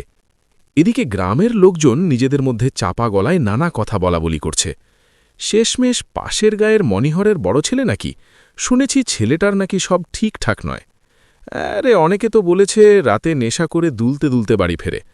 টাকা পয়সা আছে বটে, কিন্তু তাই বলে একবারও খোঁজ খবর নিল না মোড়ল। মেয়ের বিয়ে দিচ্ছে, কার ঘরে দিচ্ছে সেটা দেখার দরকার ছিল না? এই সব কথাবার্তা ধীরে ধীরে মোড়ল গিন্নির কানেও পৌঁছাতে লাগল। পূবপাড়ার লোকজন ছেলের পরিবারের কয়েকজনকে চিনলেও বরপক্ষের অর্ধেক লোকই একেবারে অচেনা। মনে হচ্ছিল এরা আদৌ এই পাশের গায়ের কিরা, সেটাই সন্দেহ। কেউ একজন বলল, শোনো তো পুটির বাবা, আমরা যখন খেতে বসেছিলাম যারা পরিবেশন করছিল তারাও সব অচেনা। জিজ্ঞেস করতেই কিছু না বলে সরে গেল। আরেকজন গম্ভীর মুখে বলল, আমারও কেমন যেন লাগছে ব্যাপারটা। হঠাৎ করেই এই আলো নিভে গেল কেন? এক মুহূর্তে চারদিক অন্ধকারে ডুবে গেল। বরপক্ষ যেখানে বসে সেখানেও ঘন কালো অন্ধকার। একে একে সব বৈদ্যুতিক আলো নিভে গেল। মিনিট দুয়েক পরে বাড়ির কয়েকজন লোক হ্যাজাক বাতি নিয়ে এলো। ম্লান আলো ছড়িয়ে পড়তেই চারদিক থেকে চিৎকার, বাবা গো, ডাকাত, ডাকাত পড়েছে, পালাও পালাও! হ্যাজাকের আলোয় দেখা গেল কালো ধুতি পরা, বুক জুড়ে কালো রং মাখা একদল ডাকাত দাঁড়িয়ে আছে। কারো হাতে তরোয়াল, কারো পিঠে বন্দুক ঝুলছে। কয়েকটা ষাঁড় বাঁধা আছে পাশে। দুজন ডাকাত মোড়লের মেয়ের গলায় তরোয়াল ঠেকিয়ে দাঁড়িয়ে, আরেক দল বরের মাথায় বন্দুক ঠেকিয়ে হাঁটু গেড়ে বসে আছে। বাইরে আরও ১০-১২ জন পুরো বাড়ি ঘিরে ফেলেছে। ডাকাত সর্দার গর্জে উঠল, কেরে মোড়ল, ভেবেছিলি পান্নালাল ডাকাত ভয় পেয়ে পালিয়েছে? বাইরে গিয়ে দেখে আয় তোদের পাগলা কুকুরগুলো কেমন পড়ে আছে। ষাঁড়গুলোর পায়ে শিকল পরানো হয়েছে, আজ কে বাঁচাবে তোদের? তার কণ্ঠ আরও ভয়ঙ্কর হয়ে উঠল, তোর মেয়েকে আমি তুলে নিয়ে যাব, তার মায়ের সামনেই বিয়ে করব, ও হবে আমার বউ, আর এটাই হবে তোর শাস্তি। এই কথা শুনেই মেয়েটা জ্ঞান হারিয়ে ঢলে পড়ল এক ডাকাতের কাঁধে। চারদিকে চাপা কান্নার শব্দ, আতঙ্কে সবাই স্থির। মোড়ল হাতজোড় করে কাঁপা গলায় বললেন, ক্ষমা করে দাও সর্দার, ভুল হয়ে গেছে, আমি কাউকে কিছু বলিনি। সর্দার ঠান্ডা গলায় বলল, জানি তোর মাথা থেকে বুদ্ধিটা আসেনি, কিন্তু তুই মেনেছিলি, এটাই তোর দোষ, তাই তোকে মারছি না, শুধু মেয়েটাকে নিয়ে যাচ্ছি। একটু থেমে গর্জে উঠল, এবার বল, কেষ্টবুড়ো কোথায় আছে? মোড়ল তোতলাতে লাগল, আমি জানি না সর্দার, সত্যি জানি না। জানিস না বলেই সর্দার এক লাথিতে সরিয়ে দিল, সামনে থেকে সরে যা। তারপর চিৎকার করে উঠল, এই কেষ্টবুড়ো, কোথায় লুকিয়ে আছিস, বেরিয়ে আয়! হঠাৎ একজন ডাকাত বাইরে থেকে বলল, সর্দার, এখানে এখানে আছে। সবাই তাকিয়ে দেখল গরুর গাড়ির সামনে দাঁড়িয়ে সেই ডাকাত ইশারায় ভেতরের দিকে দেখাচ্ছে। অনেকগুলো চোখ একসাথে সেখানে পড়তেই দেখা গেল গাড়ির ভেতরে কেউ একজন শামুকের মতো গুটিসুটি মেরে শুয়ে আছে। মলিন ধুতি পাঞ্জাবি, মাথায় গোল টাক, কিন্তু সেদিকে কারোর নজর নেই। লোকটা এমন ভয়েতে কাঁপছে যে পুরো গাড়িটাই কেঁপে উঠছে। এই দৃশ্য দেখে ডাকাত সর্দার হো হো করে হেসে উঠল। ওটাই কেষ্টবুড়ো। তারপর আদেশ দিল, ধুতিল কাঁচা ধরে টেনে নিয়ে আয় ওকে, আজ এই মণ্ডপেই ওর শিরচ্ছেদ করব। ভয় যে কি জিনিস সেটা সবাই সেদিন রাতে টের পেয়েছিল। যেন আজ পান্নালাল ডাকাতের শরীরে মতিলালের আত্মাই ভর করেছে। নইলে যে মানুষ রক্ত ঝরানোই পছন্দ করত না, সে আজ শিরচ্ছেদ করতে উঠে পড়ে লাগবে। চারদিকে থমথমে নীরবতা, কারো মুখে একটা শব্দও নেই। পান্নালাল হঠাৎ কেষ্টবুড়োকে তুলে আছড়ে ফেলল নিজের পায়ের কাছে। আহারে কেষ্টবুড়ো, খুব লেগেছে? কই তোর ওই লাঠিয়ালার দুজন সেপাই? আমাদের দেখেই তো লেজ গুটিয়ে পালিয়েছে। এখন বল, কে বাঁচাবে তোকে আমার হাত থেকে? কেষ্টবুড়ো কাঁপা গলায় বলল, আমায় ছেড়ে দাও পান্নালাল। পান্নালাল চোখ লাল করে উঠল। এই সাহস তোর? আমাকে নাম ধরে ডাকিস? তোর জন্যেই সেদিন আমার দলের একজন কুকুরের কামড়ে মরার মতো অবস্থায় পড়েছিল। 7 দিন যন্ত্রণায় ছটপট করে শেষে জলাথঙ্কে মরেছে। বুঝলি, মরেছে। তোকে আমি ছাড়ব না। বাপের তরোয়ালের এক কোপে তোর মাথা নামিয়ে ফেলব, তারপর সেই মাথা গেঁথে দেব মণ্ডপের চূড়ায়। তারপর সে ঘুরে মোড়লের দিকে তাকালো। এই মোড়ল, আলাদা করে কিছু বলতে হবে নাকি? সব গয়নাগাটি টাকা পয়সা এনে আমার পায়ের সামনে রাখ। হঠাৎ তার নজর গেল মেয়েটির দিকে। এই রঘুবীর, কোণেটাকে এভাবে কাঁধে ফেলে রাখিস কেন? জ্ঞান ফিরিয়ে নিয়ে আয়। কোণে সাজে মেয়েটিকে দেখে পান্নালালের চোখে লোভ ঝলসে উঠল। বাহ, আমার বউ যে এত সুন্দর হবে কোনোদিন ভাবিনি। কিরে মোড়ল, আজ রাতেই তো আমার শ্বশুর হতে চলেছিস, কাঁদছিস কেন? ঠিক তখনই অদ্ভুত কিছু ঘটল। কেষ্টবুড়ো, যে একটু আগেও মাটিতে লুটিয়েছিল, হঠাৎ যেন অজানা শক্তিতে ভল করে উঠে দাঁড়াল। গলা থেকে তরোয়াল সরিয়ে ধুলো ঝাড়তে ঝাড়তে শান্ত গলায় বলল, এই যে ডাকাত সর্দার, সবই ঠিক ছিল, কিন্তু বামন হয়ে চাঁদে হাত বাড়ানো, এটা কি ঠিক হলো? পান্নালাল গর্জে উঠল। এই শয়তান বুড়ো, তোর প্রাণের ভয় নেই? তুই এখন আমার বন্দী, আমি চাইলে এই মুহূর্তেই তোকে মেরে ফেলতে পারি। কেষ্টবুড়ো ঠান্ডা গলায় বলল, তা পারো, কিন্তু তার আগে নিজের অবস্থাটা ভেবে দেখেছ? আমাদের মোড়লের মেয়ে শিক্ষিত, রূপে গুণে অনন্যা, আর তুমি একজন অশিক্ষিত ডাকাত, তাকে বিয়ে করবে? আমরা কি এতগুলো মানুষ দাঁড়িয়ে দাঁড়িয়ে আমাদের সম্মান মাটিতে মিশতে দেব? পান্নালাল দাঁত কিচিয়ে বলল, কি করবি তোরা? ক্ষমতা আছে? কেষ্টবুড়ো মৃদু হেসে বলল, ক্ষমতা? এবার দেখবে। কই দারোগা সাহেব, আর কতক্ষণ পণ্ডিত সেজে বসে থাকবেন? এবার কাজ শুরু করুন। মুহূর্তের মধ্যে চারদিক থেকে প্রায় 50 জন লোক পিস্তল তাক করে বেরিয়ে এলো। ডাকাতরা কিছু বুঝে ওঠার আগেই প্রত্যেকের মাথার পেছনে ঠেকল বন্দুকের নল। একজন গম্ভীর গলায় বলল, কি হে পান্নালাল, তরোয়াল ফেলবি না গুলি করে খুলি উড়িয়ে দেব? পান্নালাল বুঝে দিল খেলা শেষ। ধীরে ধীরে তরোয়ালটা মাটিতে ফেলে দিল। তার দেখা দেখি বাকিরাও অস্ত্র নামিয়ে দিল। গ্রামের মানুষ তখন বুঝল, যাদের তারা বরযাত্রী ভেবেছিল তারা আসলে দারোগার লোক। এমনকি কেউ কেউ গামছা কাঁধে নিয়ে খাবারও পরিবেশন করছিল। ইঁদুর ধরার কল সবাই দেখেছে, কিন্তু ডাকাত ধরার এমন ফাঁদ এই প্রথম। মোড়ল সাহস ফিরে পেয়ে চিৎকার করে উঠল, কি দেখছ দাঁড়িয়ে? যাও, দড়ি নিয়ে এসে এক একটাকে বেঁধে ফেলো। গ্রামবাসীরা যেন অপেক্ষাতেই ছিল। দড়ি, লাঠি, ঝাঁটা যা পেয়েছে তাই নিয়ে ঝাঁপিয়ে পড়ল। বছরের পর বছর জমে থাকা রাগ, অপমান সব একসাথে বিস্ফোরিত হল। কত হাত, কত লাথি, কত আঘাত পড়ল তার কোনো হিসেব নেই। মোড়ল বউ, এমনকি তাদের মেয়েও কেউ বাদ গেল না। দারোগার কেষ্টবুড়ো পাশে দাঁড়িয়ে সব দেখছিল। কেষ্টবুড়ো হালকা নিঃশ্বাস ফেলে বলল, আহা, কি শান্তি। দারোগা শেষে উঠে দাঁড়িয়ে বলল, থামো সবাই, আর মারলে ওরা বাঁচবে না। সেপাই, ওদের পায়ে ভারী শেকল পড়াও। আমি ওদের হেঁটেই গ্রাম পেরিয়ে নিয়ে যাব। সবাই দেখুক পান্নালাল আজ কতটা অসহায়। তারপর সে কেষ্টবুড়োর দিকে তাকালো। কি হে কেষ্টবাবু, আপনি চুপ করে আছেন কেন? নিশ্চয়ই মাথায় কিছু চলছে। কেষ্টবুড়ো একটু লজ্জা পেয়ে বলল, না মানে, আমি মারধর পছন্দ করি না, কাউকে আঘাত করার ইচ্ছেও নেই, কিন্তু সে যে আমাকে পায়ের তলায় ফেলেছিল, তার একটা শাস্তি তো হওয়া উচিত, তাই না? দারোগা হেসে বলল, তা ঠিক, কি করতে চান? কেষ্টবুড়ো গম্ভীর মুখে বলল, আমি চাই 1 বালতি টাটকা গোবর জল মিশিয়ে ওর মাথায় ঢেলে দেওয়া হোক। ওই সামনে গরু দুটো তো দাঁড়িয়েই আছে, কাজও সেরে ফেলেছে, তাই দেরি করার কোনো মানে নেই। এই কথা শুনে পান্নালালের চোখে জল করে উঠল অপমান আর রাগ। সেটা দেখে মোড়ল বউ আর চুপ থাকতে পারল না। ঝাঁটা হাতে এগিয়ে এসে কয়েক ঘা বসিয়ে দিল। এই হতচ্ছাড়া ডাকাত, আমার মেয়েকে বিয়ে করবি? সাহস দেখো! সে দাঁত চেপে বলল, তোর ভাগ্য ভালো দারোগা সাহেব বারণ করেছেন, নইলে আজ তোকে মেরেই ফেলতাম। তুই আর তোর বাপ কত মানুষের সর্বনাশ করেছিস জানিস? শেষে দারোগা শান্ত গলায় বলল, এর শাস্তিও পাবে, ফাঁসি হবে, এ নিয়ে কোনো সন্দেহ নেই। আর ততদিন অন্ধকার কয়েদখানায় পড়ে থাকবে। সেখানে কেউ ওর কথা শুনবে না, এক ফোঁটা আলোও চোখে পড়বে না। মরতে চাইবে কিন্তু মৃত্যু আসবে না, তিলে তিলে কষ্ট পেতে হবে। সেদিন রাতের পর গ্রামটা যেন অনেকটাই হালকা হয়ে গিয়েছিল। ভয়টা সরে গিয়ে জায়গা করে নিয়েছিল নীরব স্বস্তি। দারোগার কথা শুনে এবার যেন সত্যিই ভয়ে কাঁপতে শুরু করল ডাকাত সর্দার পান্নালাল। না, আমায় কয়েদখানায় রাখবেন না, আজই ফাঁসির ব্যবস্থা করুন, নচেত গ্রামের মানুষের হাতে ছেড়ে দিন, আমি কয়েদখানায় যেতে চাই না। কথা শেষ হতে না হতেই মোড়ল মশাইয়ের মেয়ে এক বালতি গোবর জল তুলে সোজা তার মাথায় ঢেলে দিল। মুহূর্তের মধ্যে চারপাশে হাসির রোল উঠল। একটু আগেও যে পান্নালাল সবাইকে ভয় দেখাচ্ছিল, এখন সেই লোকটাকেই দেখে গোটা গ্রাম মজা নিচ্ছে। কেষ্টবুড়ো ঠোকের কোণে হাসি টেনে বলল, বাহ, খুব সুন্দর। কিরে ডাকাত সর্দার, কেমন লাগছে? আমি জানতাম লোভে পড়বি, তাই টোপ ফেলে বড়শি গেথে বসেছিলাম হতচ্ছাড়া।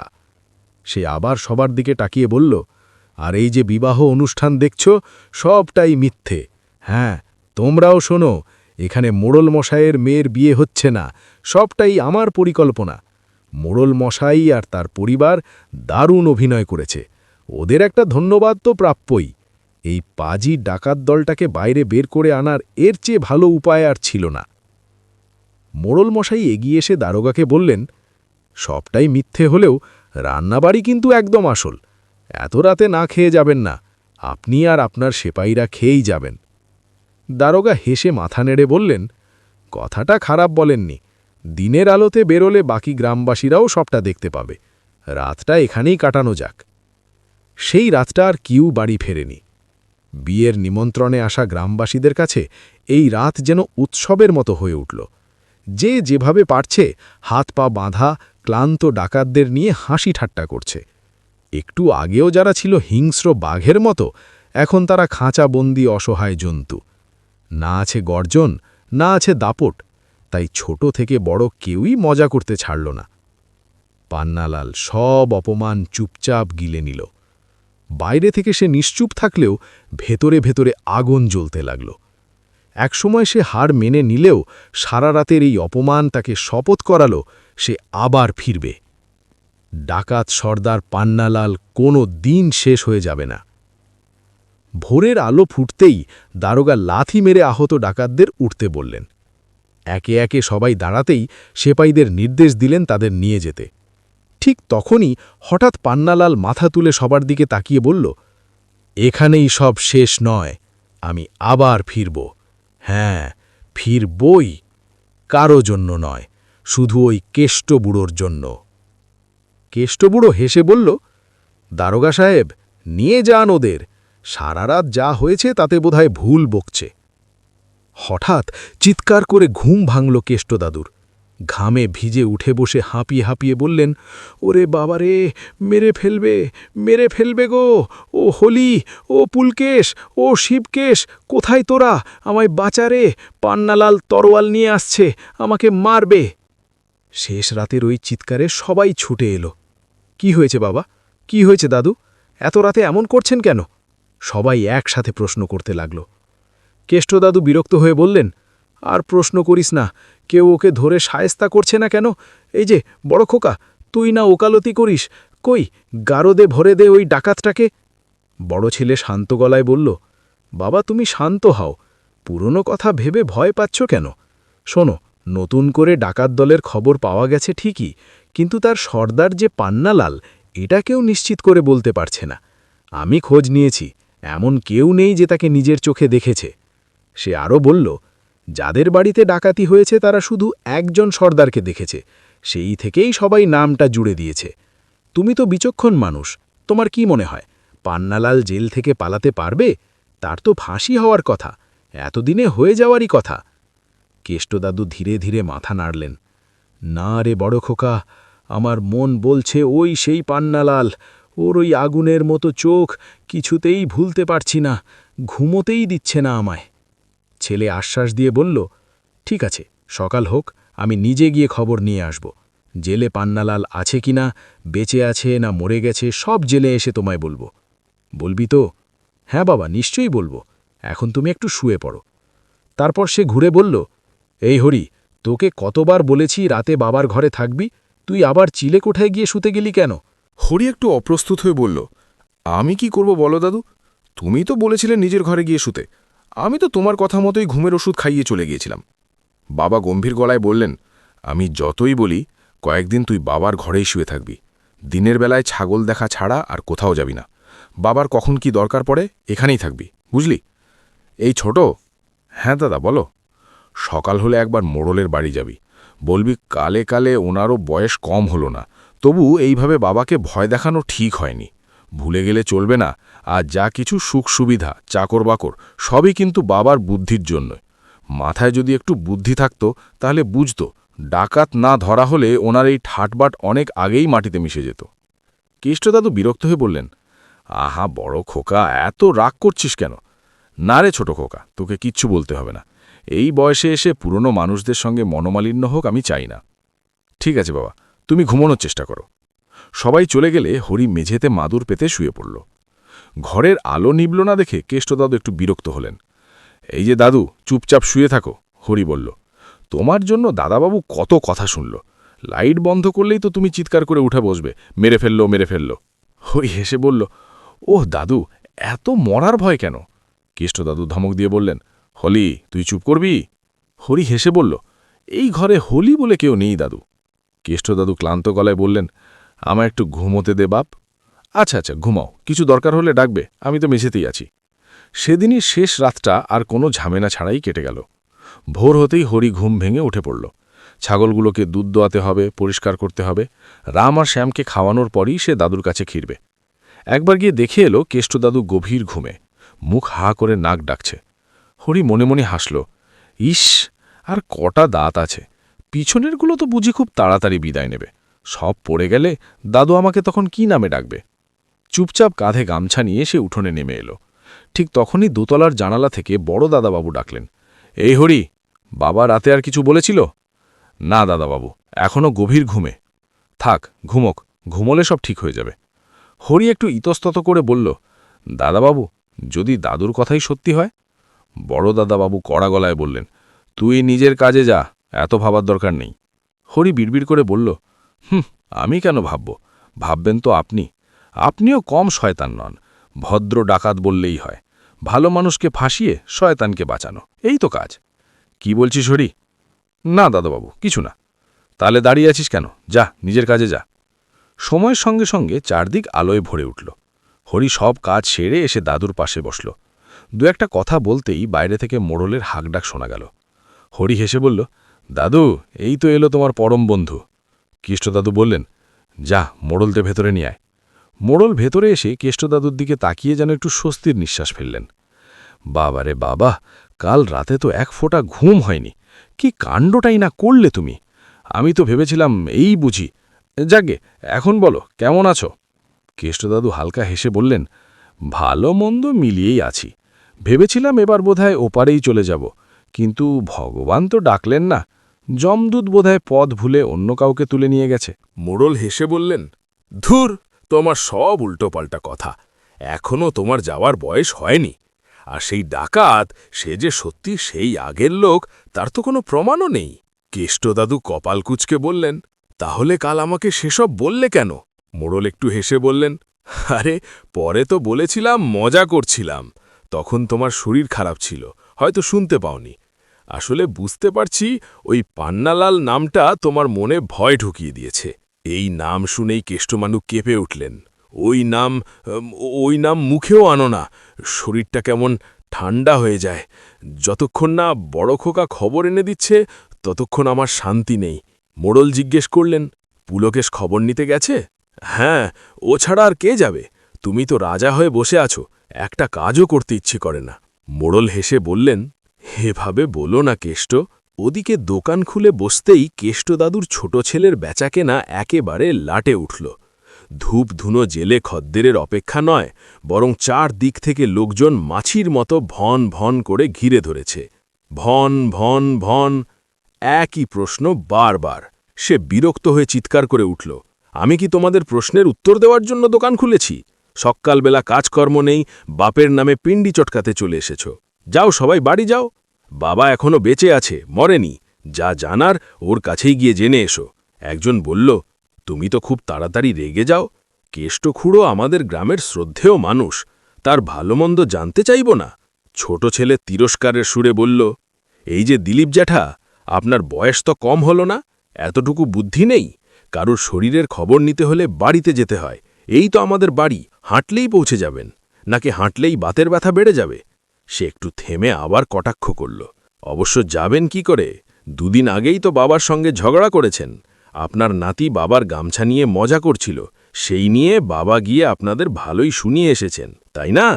এখন সেই লজ্জায় সামনে আসতে পারছেন না। যেমন দাদু তেমন নাতি। দিলীপ জ্যাঠা রেগে উঠে বললেন, এই এই কি বলছিস তুই? তোর বাপ মরুক আর বাচুক, আমার কিচ্ছু যায় আসে না, যত কিপ্টের বংশ। ছোট ছেলে গম্ভীর হয়ে বলল, মুখ সামলে কথা বলবেন দিলীপ জ্যাঠা। আমি যদি সব কথা চিৎকার করে বলে দিই, তাহলে যারা আপনার সঙ্গে এসেছে তারাও ঘ্যান্নায় মুখ ফিরিয়ে নেবে। আর একটু আগে বলছিলেন না কেষ্টখুড়ো খুব শ্রদ্ধেয় মানুষ, তা দেখছি বেশ সম্মানই করেন। সে তাচ্ছিল্যের হাসি দিয়ে বলল, বলুন তো, এখনই চুপচাপ চলে যাবেন নাকি শেষ সম্মানটুকু হারিয়ে যাবেন? শিবকেশ যেভাবে চোখ পাকিয়ে কথাগুলো বলল, তাতে দিলীপ জ্যাঠা আর কোনো কথা না বাড়িয়ে চুপচাপ সরে পড়লেন। এরপর আর কেউ কেষ্টদাদুর খবর জানতে চাইল না, বরং শুরু হলো দিলীপ জ্যাঠাকে নিয়ে আলোচনা। ওরে বাবা, লোকটা নিজেকে কি ভাবে, সবাইকে ছোট করে দেখে। আরেকজন বলল, যার মাথায় সারাক্ষণ খারাপ বুদ্ধি ঘোরে, সে কি কাউকে সম্মান করতে পারে? কেউ একজন বলল, শোনেননি নাকি, ছোটবেলায় পাঠশালায় না গিয়ে পুকুর ঘাটের ঝোপে লুকিয়ে থাকত, মেয়ে বউদের দেখত। আরেকজন বলল, সত্যি নাকি? আমি নিজে দেখিনি, লোকটা বলল, কিন্তু মোড়ল মশায়ের মুখে শুনেছি। একদিন নাকি মোড়ল জমির আল ধরে হাঁটছিলেন, দেখেন পুকুর ঘাটের পাশে খেজুর গাছের নিচে কেউ লুকিয়ে আছে। গিয়ে ধরে টান দিতেই বেরোল দিলীপ ছোড়া। সবাই একসাথে বলে উঠল, কি কাণ্ড! তাই তো এখনও মেয়ে মানুষ দেখলেই চোখ কেমন করে তাকায়। শেষে একজন বলল, যাগ্গে, এসব নিয়ে আর কিছু বলবেন না, তবে যদি খারাপ ব্যবহার করে একবার পুরনো কথা মনে করিয়ে দেবেন, দেখবেন চুপসে যাবে। সেদিন একটু তাড়াতাড়ি বড় খোকা বাড়ি ফিরল। ঘড়িতে তখন বিকেল ৩টে। বড় বউ এক ঘড়া জল এগিয়ে দিলে সে পা ধুয়ে ঘরে ঢুকল। কি গো, আজ এত তাড়াতাড়ি? বড় বউ জিজ্ঞেস করল। বাবা দুপুরে ভাত খেয়েছে? হ্যাঁ, অল্প খেয়েছে। কাঁচকলা দিয়ে মাগুর মাছের ঝোল আর ভাত দিয়েছিলাম, হরি খাইয়ে দিয়েছে। বড় বউ একটু থেমে বলল, তোমার মুখটা এমন শুকনো লাগছে কেন? কিছু হয়েছে? বড় খোকা ধীরে বলল, যা বলবো কেউ যেন জানতে না পারে। শোনো, পান্নালাল ১ মাস আগে হাজত থেকে পালিয়েছে। ও মা! বড় বউ চিৎকার করে উঠতেই সে তাড়াতাড়ি বলল, চুপ, এভাবে চিৎকার করলে সবাই জেনে যাবে। তবুও হরি দরজার বাইরে দাঁড়িয়ে সব শুনে ফেলল। বড় খোকা নিচু গলায় বলতে লাগল, ওর সাজা হয়েছিল আমৃত্যু কারাবাস, তাই সরাসরি পালানো সম্ভব নয় বুঝে চালাকি করেছে। দিনের পর দিন না খেয়ে থাকত, বলতো পেটে ব্যথা করছে, মাঝে মাঝে বমির অভিনয় করত। শেষে বড় সাহেব ডাক্তার ডাকে। ডাক্তার এসে কি বুঝল জানি না, তাড়াতাড়ি শহরে নিয়ে যেতে বলল পেটে পাথর হয়েছে। সে একটু থেমে বলল, শহরে নিয়ে যাওয়ার পথে ফাঁকা রাস্তায় হঠাৎ এলো বাথাড়ি গুলি চলতে শুরু করে। ভয়ে দারোগা আর সেপাইরা যে যেদিকে পারে পালায়। গাড়িতে তখন একা পান্নালাল। ১৫ মিনিট পর ফিরে এসে দেখে হাতের শেকল, পায়ের বেড়ি সব ভাঙা। লোকটা পালিয়েছে। বড় বউ আতঙ্কে বলল, হে ভগবান, তাহলে তো সবই নাটক ছিল। হ্যাঁ, বড় খোকা বলল, আর যে ডাক্তার এসেছিল সেও নাকি এলাকা ছেড়ে পালিয়েছে। সবই আগে থেকে সাজানো ছিল। বড় বউ কাঁপা গলায় বলল, ওই ডাকাতের তো বাবার উপর রাগ আছে, এখন কি হবে? বড় খোকা দৃঢ় গলায় বলল, তুমি ভয় পেও না, আমি বাড়িতে কড়া পাহারা বসাবো, কেউ বাবার একটা চুলও বাঁকা করতে পারবে না। সকল লোমহর্ষক কথা শুনে দরজার আড়ালে লুকিয়ে থাকা মানুষটার অবস্থা যদি কেউ দেখত, বুঝত সে কতটা ভয় পেয়ে গেছে। কোনো রকমে সিঁড়ি বেয়ে ওপরে উঠে চিলেকোঠার নিজের ঘরে ঢুকে দরজা বন্ধ করে শুয়ে পড়ল হরি। চোখ দুটো খোলা, খোলা জানালা দিয়ে হাওয়া ঢুকে চুল এলোমেলো করে দিচ্ছে। মনে মনে বলল, ও দাদু, এখন তোমার কি হবে গো? যমদূত নয়, স্বয়ং যমই যেন আসতে চলেছে। হরির আশঙ্কা, গ্রামের লোকজনের ভয়, বড় দাদাবাবুর কড়া পাহারা সব যেন ধীরে ধীরে অর্থহীন হয়ে যাচ্ছে। আশ্চর্যের ব্যাপার, সেই ঘটনার পর থেকে একটা শাক পাতা পর্যন্ত চুলি হয়নি। ডাটাতির তো প্রশ্নই ওঠে না। কেষ্টদাদু যতবার বড় ছেলেকে জিজ্ঞেস করেছেন, ততবারই সে একই কথা বলেছে, পান্নালাল এখনও কারাগারেই আছে। এই আশ্বাসে কেষ্টদাদু কিছুটা শান্ত হয়েছিলেন। ভোরবেলা হরিকে নিয়ে হাঁটতে বেরোতেন, আগের মতোই ফুরফুরে মেজাজে। তবে একটা জিনিস আর করেননি, কোনো দিনই সভার দিকে পা বাড়াননি, মোড়ল ডাকলেও না। একদিন আড্ডায় বড় ছেলে বলল, বুঝলি, এত পাহারা বসিয়ে কোনো লাভ হল না।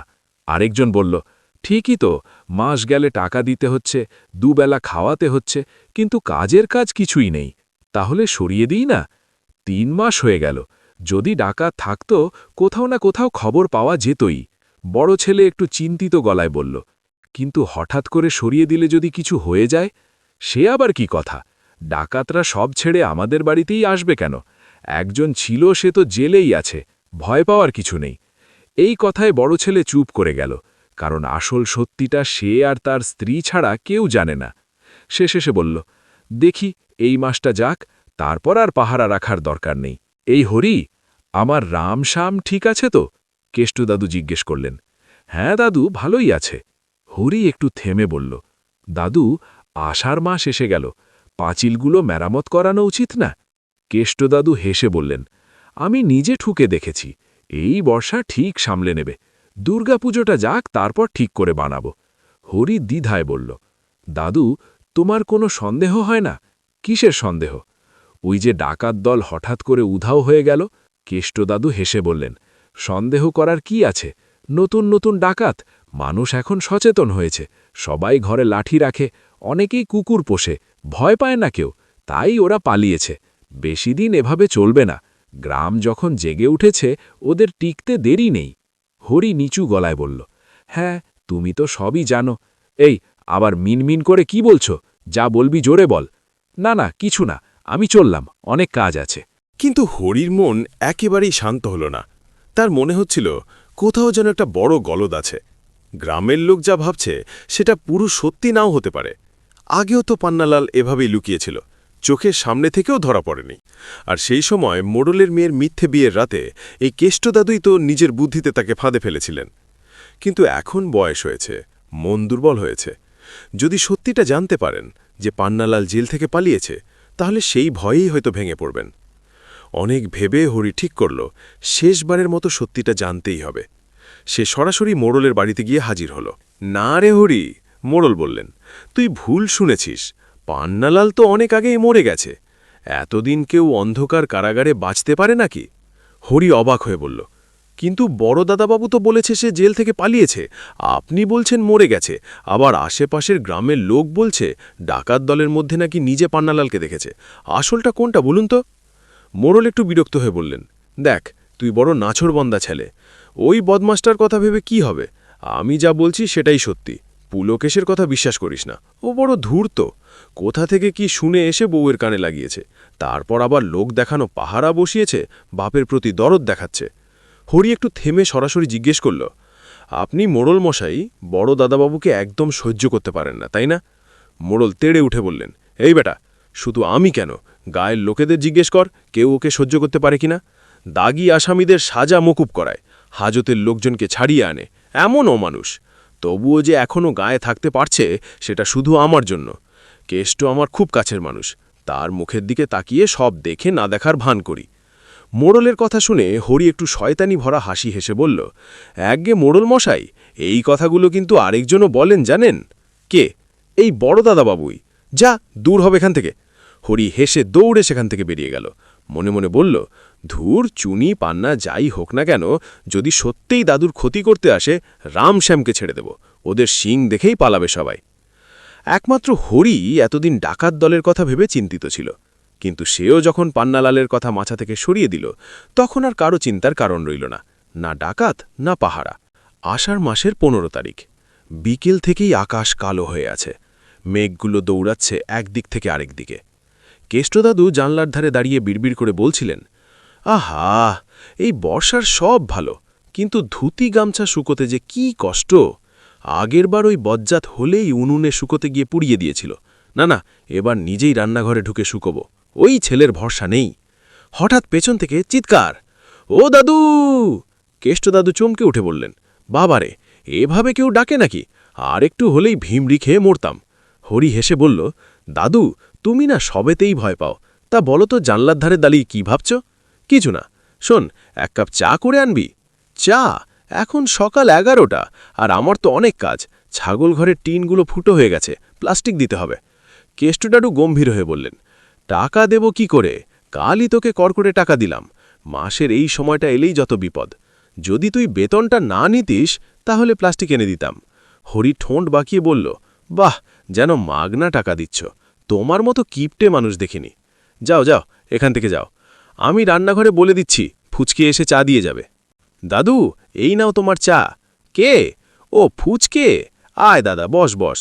না দাদু, বসবো না, খেলতে যাব। সবাই মাঠে ফুটবল খেলছে।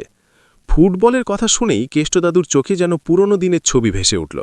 বর্ষার কাদা মেখে ফুটবল খেলা, তারপর পুকুরে ঝাঁপ দেওয়া, কি আনন্দই না ছিল। মনে মনে হাসলেন।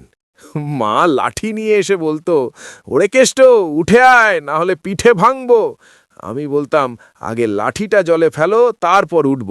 তারপর মনে পড়ল, আর বাবা ইলিশ মাছ এনে বলতো, খাবি না?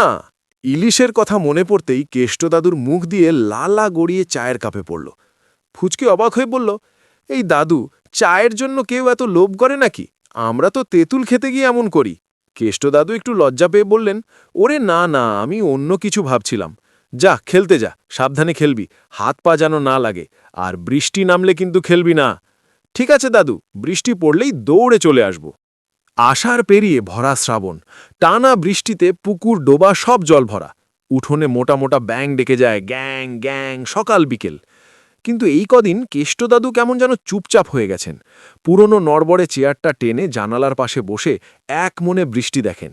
হরি লক্ষ্য করে দাদুর মধ্যে একটা অদ্ভুত বদল এসেছে। কিন্তু যতই জিজ্ঞেস করুক, কেষ্টদাদু কিছুই বলেন না। সামনের ঘর থেকে মেজ বৌমার গলা ভেসে এলো, এই বৃষ্টির মধ্যে কে যাবে বলুন তো? উঠোনে হাঁটু জল, পড়ে গিয়ে যদি হাত পা ভাঙে তখন দেখবেন কে? কেষ্টদাদু আরও রেগে গিয়ে বললেন, তা ছাগলগুলো ডুবে মরুক, এতগুলো প্রাণ কারো কোনো দায় নেই নাকি? বড় বৌমা একটু নরম গলায় বলল, ওসব কিছু হবে না বাবা, হোলি তো প্লাস্টিক চাপিয়ে দিয়েছে, একটু কষ্ট করেই রাতটা কাটিয়ে দেবে। কেষ্টদাদু গজগজ করতে লাগলেন, কষ্ট করে কাটাবে? মানুষ হলে বুঝতাম, ওরা তো অবলা প্রাণী। আহারাম স্যাম। বৃষ্টির শব্দ যেন আরও জোরে পড়তে লাগল। টিনের চালের উপর টুপটাপ নয়, একেবারে ঝমঝম ধ্বনি। মাঝে মাঝে বিদ্যুৎ চমকে উঠছে, তারপরেই কড়কড় করে বাজ। কেষ্টদাদুর বুকের ভেতরটা কেমন যেন ধরফর করতে লাগল। অজানা একটা অস্বস্তি, কিন্তু কেন সেটা তিনি নিজেও বুঝতে পারছেন না। হঠাৎ ম্যাঁ, ছাগলের এক অদ্ভুত চিৎকার ভেসে এলো। কেষ্টদাদু চমকে উঠলেন, এইটা কেমন ডাকরে? রামস্যাম এমন করে ডাকে না তো। আরেকবার ম্যাঁ।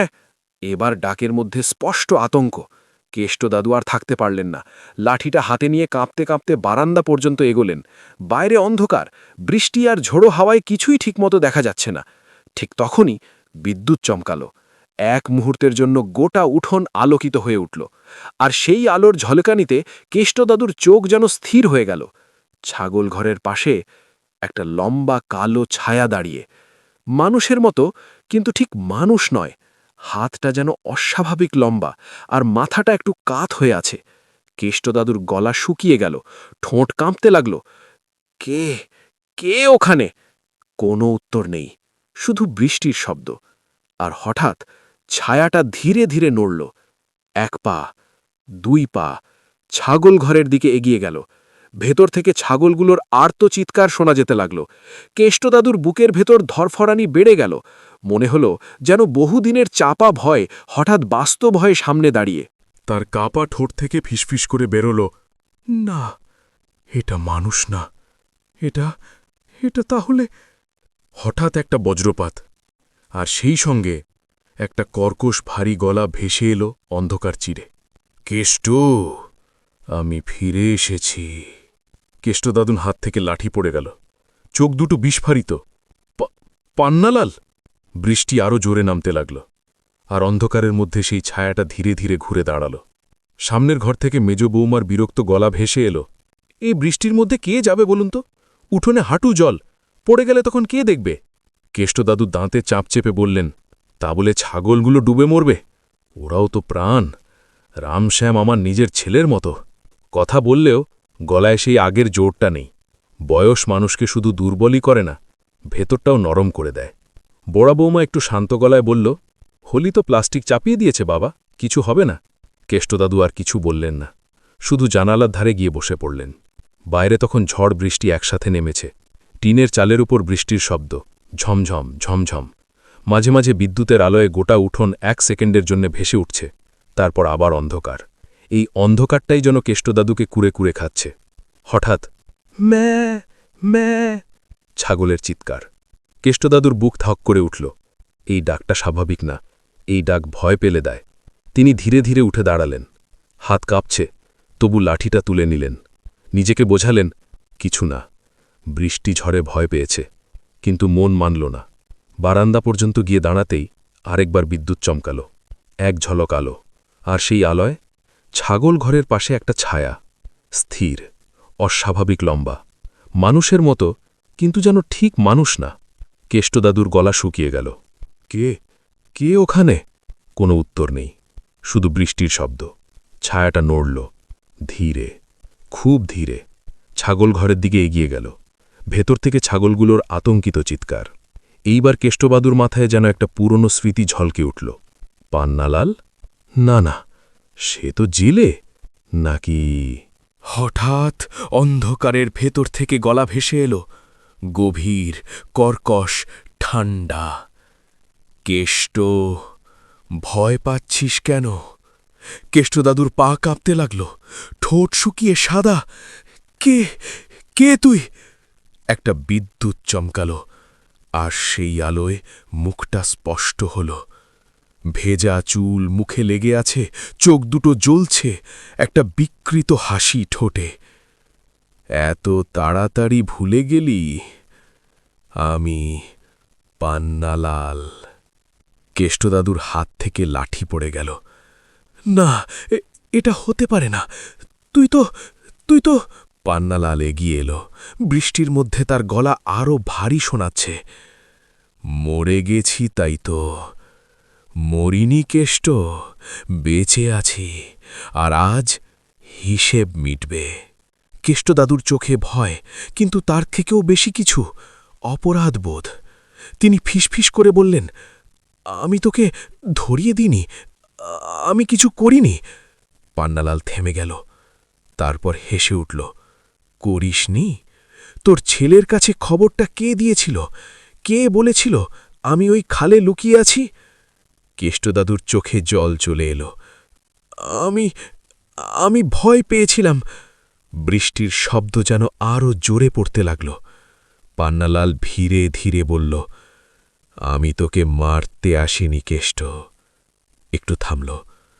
আমি তোকে ভয় দেখাতে এসেছি, ঠিক যেমন তুই আমাকে শেষ রাতে ভয় পাইয়ে দিয়েছিলি। হঠাৎ ছাগলগুলোর দড়ি খুলে দিল সে। নে, তোর রাম শ্যাম, এদের আমি ছোব না। তারপর একবার কেষ্টদাদুর চোখের দিকে তাকাল। শাস্তি তুই পেয়েই গেছিস, নিজের ভয়েই। পরের মুহূর্তে একটা বজ্রপাত, আলো, অন্ধকার, ছায়াটা নেই। কেষ্টদাদু মাটিতে বসে পড়লেন। বৃষ্টি, ভয়, অপরাধ সব মিলিয়ে বুকটা যেন ভেঙে যাচ্ছে। ধীরে ধীরে ফিসফিস করে বললেন, হরি ঠিকই বলেছিল, কিছু একটা গলদ ছিল। পরদিন সকালে সবাই অবাক। ছাগলগুলো ঠিক আছে, কিন্তু কেষ্টদাদু চুপচাপ। আর সেই দিন থেকে তিনি আর কখনো পান্নালাল নামটা উচ্চারণ করেননি। এই গল্প যদি আপনার মনে সামান্য দাগ কেটে থাকে, যদি কৌতূহল জেগে থাকে, তাহলে আমাদের সঙ্গেই থাকুন। পরের এপিসোড মিস না করতে এখনই চ্যানেলটি সাবস্ক্রাইব করুন, আর এই পর্বটি ভালো লাগলে একটি লাইক দিতে ভুলবেন না। এটাই আমাদের গল্পগুলো এগিয়ে নিয়ে যাওয়ার শক্তি।